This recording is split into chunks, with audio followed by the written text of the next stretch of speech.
नमस्कार दोस्तों, हमारे YouTube चैनल पर आप सभी का स्वागत है। आज हम कक्षा 10th का चैप्टर नंबर 1 रासायनिक अभिक्रिया एवं समीकरण पढ़ेंगे।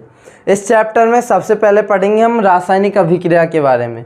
रासायनिक अभिक्रिया क्या होती है? ऐसी अभिक्रिया जिसमें दो या दो से अधिक पदार्थ मिलकर एकल उत्पाद का निर्माण करते हैं और उसके पश्चात उस अभिक्रिया के रासायनिक गुणों में परिवर्तन हो जाता है, उसे ही रासायनिक अभिक्रिया कहते हैं। उदाहरण देखेंगे हम इसका, जैसे कि लोहा होता है, लोहे के ऊपर कुछ दिनों के पश्चात जंग लग जाती है तो लोहा हो गया एक पदार्थ, दूसरा पदार्थ हो गया वायु या नमी। जब लोहा वायु या नमी के संपर्क में आएगा तो उसके ऊपर जंग लग जाएगी, तो ये नया पदार्थ बन गया जंग, इसे ही कहते हैं रासायनिक अभिक्रिया। दूसरा उदाहरण हो जाएगा आपका दूध का दही में बदलना, ये भी रासायनिक अभिक्रिया का उदाहरण है। जैसे रासायनिक अभिक्रिया लिख देते हैं, मैग्नीशियम को जब वायु की उपस्थिति में, मतलब ऑक्सीजन की उपस्थिति में जलाया तो मैग्नीशियम ऑक्साइड का निर्माण हो गया, मैग्नीशियम ऑक्साइड।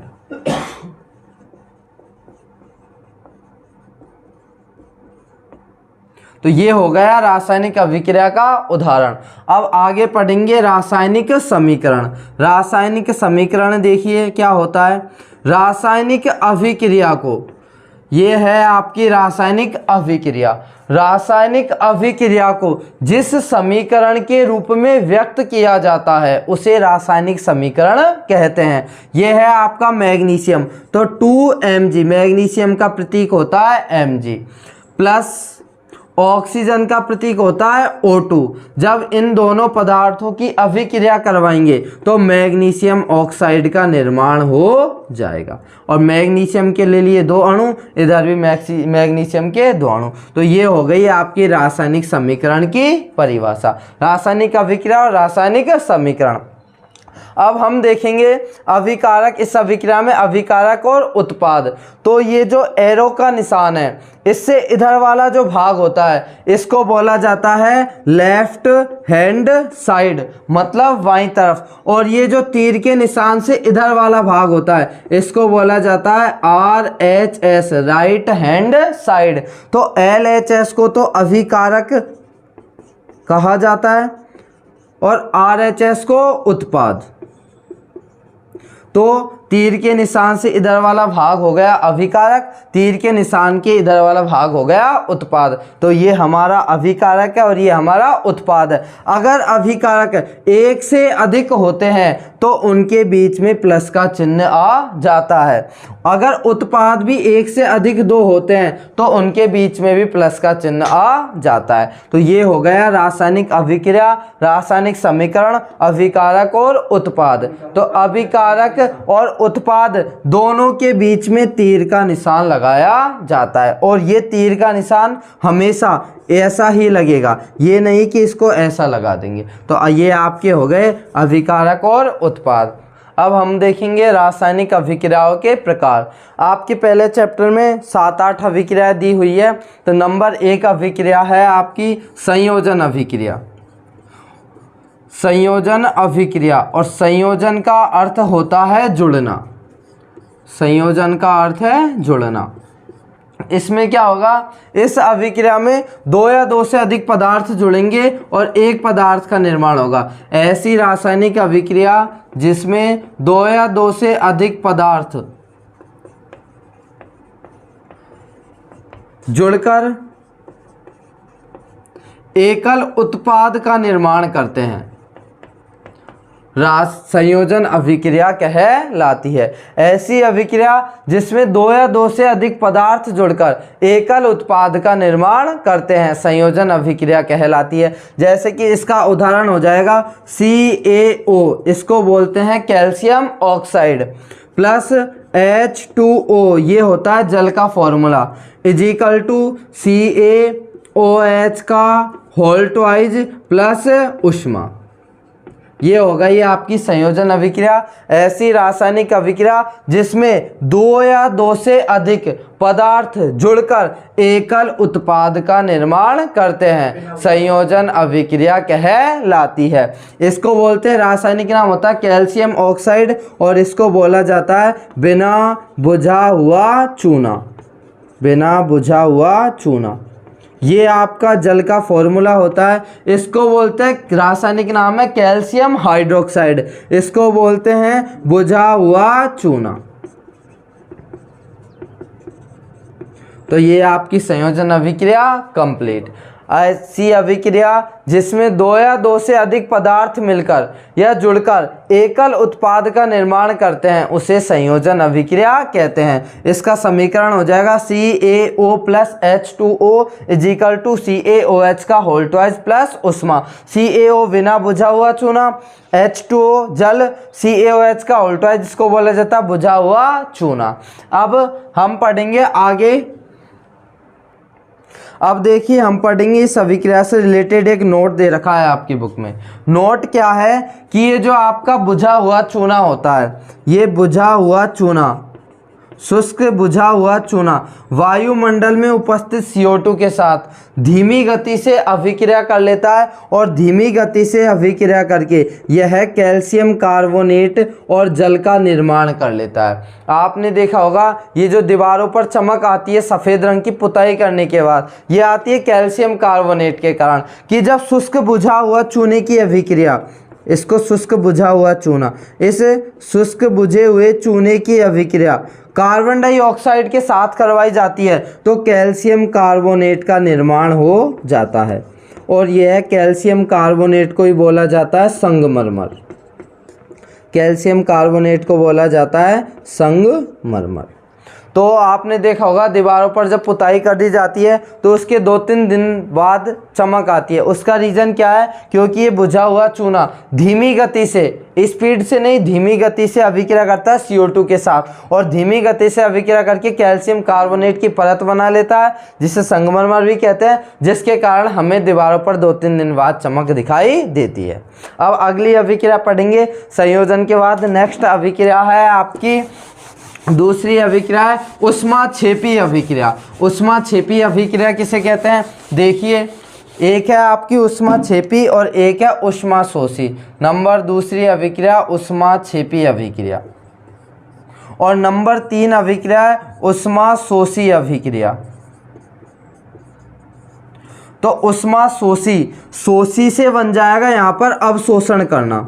शोषी का अर्थ हम समझ लेते हैं अवशोषण करना, और क्षेपी का मतलब समझ लेते हैं हम उत्सर्जित करना।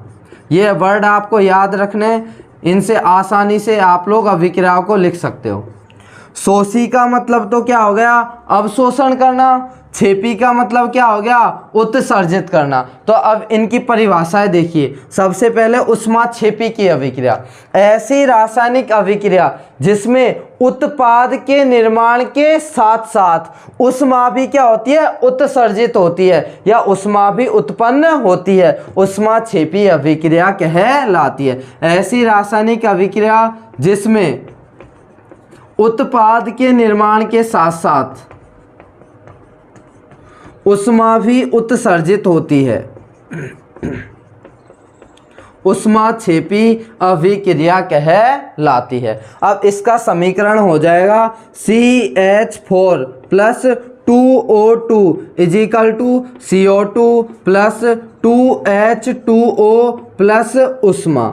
और इस समीकरण को मैथेन के दहन का समीकरण भी कहा जाता है। मैथेन के दहन का समीकरण, क्योंकि ये जो CH4 सूत्र होता है ये आपके मैथेन का सूत्र होता है, तो CH4 को मैथेन कहा जाता है, तो इसे मैथेन के दहन का समीकरण भी कहते हैं। साथ ही एक बात और याद रखना, इसे प्राकृतिक गैस के दहन का समीकरण भी कहते हैं, क्योंकि CH4 जो होती है ये प्राकृतिक गैस है, इस कारण इसे मेथेन के दहन का समीकरण तथा प्राकृतिक गैस के दहन का समीकरण कहते हैं। और ये समीकरण किसका है? ऊष्माक्षेपी अभिक्रिया का। तो देखो ये आपके दो अभिकारक हैं, ये तीर का निशान है, और ये दो क्या बन गए? उत्पाद। साथ में क्या उत्सर्जित हुई? ऊष्मा। तो अपन को इससे ही मतलब था कि ऐसी रासायनिक अभिक्रिया जिसमें उत्पाद के निर्माण के साथ साथ, ये क्या है आपका? उत्पाद, और उत्पाद के निर्माण के साथ साथ क्या उत्पन्न हो रही है? ऊष्मा। इसी कारण इसे ऊष्माक्षेपी रासायनिक अभिक्रिया कहते हैं। अगली अभिक्रिया है आपकी ऊष्मा शोषी अभिक्रिया। शोषी का मतलब होता है अवशोषण करना। इसमें तो छेपी में तो क्या हुई थी? उत्सर्जित, और इसमें क्या हो जाएगी? अवशोषित। तो ऊष्मा शोषी रासायनिक अभिक्रिया किसे कहते हैं? ऐसी रासायनिक अभिक्रिया जिसमें ऊष्मा का अवशोषण होता है, ऊष्मा का अवशोषण होता है, ऊष्मा शोषी रासायनिक अभिक्रिया कहलाती है। इसका समीकरण हो जाएगा N2 + O2 = और इस = के ऊपर आ जाएगा ऊष्मा, और उत्पाद बन जाएगा 2NO। तो ये हो गया ऊष्मा शोषी का समीकरण। इसको बोलते हैं नाइट्रोजन, इसको बोलते हैं ऑक्सीजन, और ये नाइट्रस ऑक्साइड का क्या हो गया? निर्माण हो गया। तो ऊष्मा शोषी रासायनिक अभिक्रिया ऐसी रासायनिक अभिक्रिया जिसमें ऊष्मा का अवशोषण होता है, ऊष्मा शोषी रासायनिक अभिक्रिया कहलाती है। तो N2 + O2, अब इस ऊष्मा का इस नाइट्रस ऑक्साइड ने क्या कर लिया? अवशोषण कर लिया, इसलिए इसे ऊष्मा शोषी रासायनिक अभिक्रिया कहते हैं। कंप्लीट। आगे है अब आपका एक क्वेश्चन दे रखा है आपकी बुक में कि श्वसन को ऊष्माक्षेपी अभिक्रिया क्यों कहते हैं? श्वसन को ऊष्माक्षेपी अभिक्रिया क्यों कहते हैं, समझाइए। क्यों कहते हैं, समझाइए। ये आपकी बुक में क्वेश्चन दे रखा है। तो श्वसन को ऊष्माक्षेपी अभिक्रिया क्यों कहते हैं? इसलिए कहते हैं, हम जानते हैं मानव को जीवित रहने के लिए ऊर्जा की आवश्यकता होती है। ऊर्जा कहाँ से मिलती है? भोजन से मिलती है। भोजन के लिए आप लोग कार्बोहाइड्रेट को लेते हो। कार्बोहाइड्रेट चावल के अंदर होता है, आलू के अंदर होता है, केले के अंदर होता है, ब्रेड के अंदर होता है। तो कार्बोहाइड्रेट को जब आप लोग ग्रहण करते हो तो कार्बोहाइड्रेट हमारे शरीर की कोशिकाओं में जाता है, और कार्बोहाइड्रेट कोशिकाओं में जाने के बाद टूट जाता है, ग्लूकोज में परिवर्तित हो जाता है। ग्लूकोज में परिवर्तित होने के बाद ग्लूकोज हमारे शरीर की कोशिकाओं में उपस्थित ऑक्सीजन के साथ मिल जाता है, और जैसे ग्लूकोज ऑक्सीजन के साथ मिल जाएगा हमें क्या प्रदान हो जाएगी? ऊर्जा।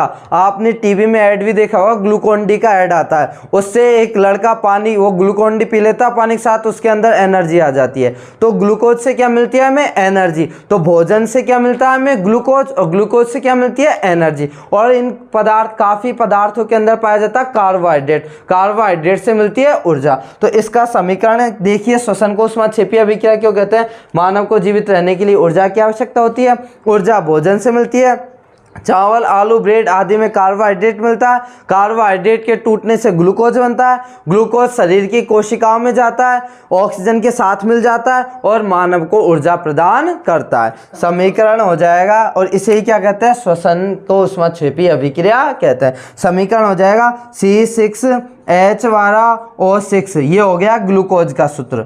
तो ग्लूकोज हमारे शरीर की कोशिकाओं में उपस्थित किसके साथ? ऑक्सीजन के साथ। तो C6H12O6 + 6O2 = 6CO2 + 6H2O, और साथ में किसका निर्माण हो जाएगा? ऊर्जा का। तो ये समीकरण हो गया C6H12O6 + 6O2 = 6CO2 + 6H2O + ऊर्जा। ये हो गया ग्लूकोज का सूत्र। ये है ऑक्सीजन, ये कार्बन डाइऑक्साइड, ये जल, और साथ में क्या उत्पन्न हो गई? ऊर्जा। इसी कारण श्वसन को ऊष्माक्षेपी अभिक्रिया कहा जाता है।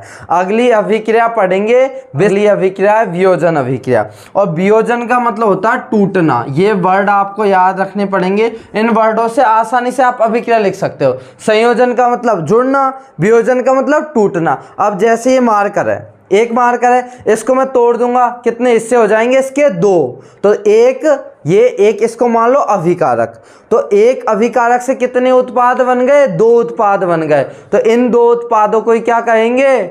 उत्पादों जो निर्माण हुआ उसे क्या, कौन सी अभिक्रिया कहेंगे? वियोजन अभिक्रिया। तो वियोजन अभिक्रिया किसे कहते हैं? देखिए, ऐसी रासायनिक अभिक्रिया जिसमें एकल अभिकर्मक टूटकर, एकल इसमें अभिकर्मक रहता है ओनली एक, एकल अभिकर्मक टूटकर छोटे छोटे उत्पादों में परिवर्तित हो जाता है या दो से अधिक उत्पादों में परिवर्तित हो जाता है, इसे ही वियोजन अभिक्रिया कहते हैं। समीकरण हो जाएगा इसका CaCO3, ये है कैल्शियम कार्बोनेट, ये आपका एक अभिकारक है, ये टूट जाएगा और CaO+CO2 का निर्माण हो जाएगा। तो ऐसी रासायनिक अभिक्रिया जिसमें एकल अभिकर्मक, अभिक्रिया में ओनली एक अभिकर्मक है, ये क्या हो गया, टूट गया और छोटे छोटे या दो से अधिक उत्पादों में क्या हो गया, परिवर्तित, इसे ही वियोजन अभिक्रिया कहते हैं। CaCO3 CaO+CO2, ये आपकी वियोजन अभिक्रिया कंप्लीट। अगर आपको हमारी वीडियो पसंद आई तो वीडियो को लाइक करें, चैनल को सब्सक्राइब